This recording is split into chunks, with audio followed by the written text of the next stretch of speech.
That means that the number of past events in the history of the universe is infinite. But the real existence of an actually infinite number of things leads to metaphysical absurdities.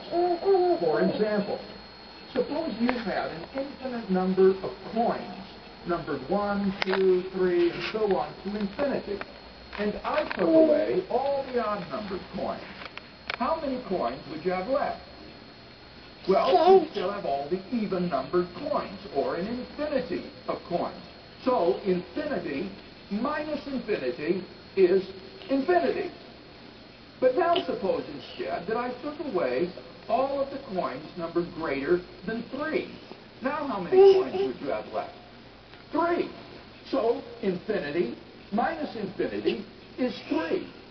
In each case, I took away an identical number of coins from an identical number of coins and came up with contradictory results. In fact, you can subtract infinity from infinity and get any answer from 0 to infinity.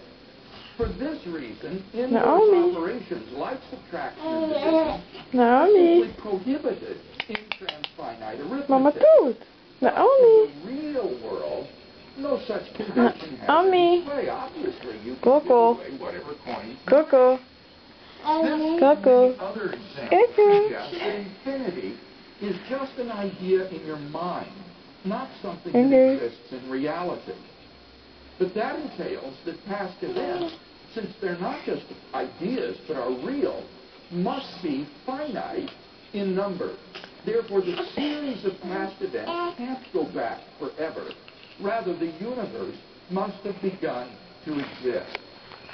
This conclusion has been confirmed by remarkable discoveries in astronomy and astrophysics. We now have pretty strong evidence that the universe is non-eternal in the past, but had an absolute beginning a finite time ago. In 2003, Arvin Bohr, Alan Guth, and Alexander Vilenkin were able to prove that any universe, which is on average in a state of cosmic expansion throughout its history, cannot be infinite in the past, but must have a past space-time boundary. What makes their proof so powerful is that it holds regardless of the physical description of the very early universe. Because we don't yet have a quantum theory of gravity, we are not able to provide a physical description of the first split second of the early universe. But the Bohr-Guth-Vilenkin theorem is independent of any such physical description of that moment. Their theorem implies that the quantum vacuum state of the early universe, which some popularizers have misleadingly and inaccurately characterized as nothing, cannot be eternal in the past, but must have had an absolute beginning. Even if our universe is just a tiny part of a so-called multiverse composed of many universes, their theorem requires that the multiverse itself must have a beginning. Now, of course, highly speculative scenarios like loop quantum gravity models, string models, even closed time-like curves have been proposed to try to avoid this absolute beginning. However, these models are fraught with problems, and the bottom line is that none of these theories, even if true, succeed in restoring an eternal past. At most, they just push the beginning back a step. But then the inevitable question arises. Why did the universe come into being?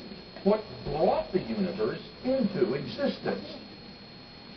Some intrepid atheists have said that the universe popped into being without a cause.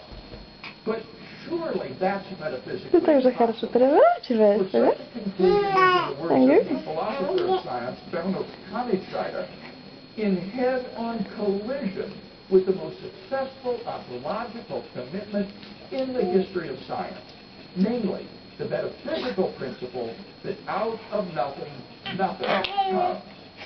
So, why does the universe exist instead of just nothing. Where did it come from? There must have been a transcendent cause which brought the universe into being. We can summarize our argument thus far as follows. One, the universe began to exist.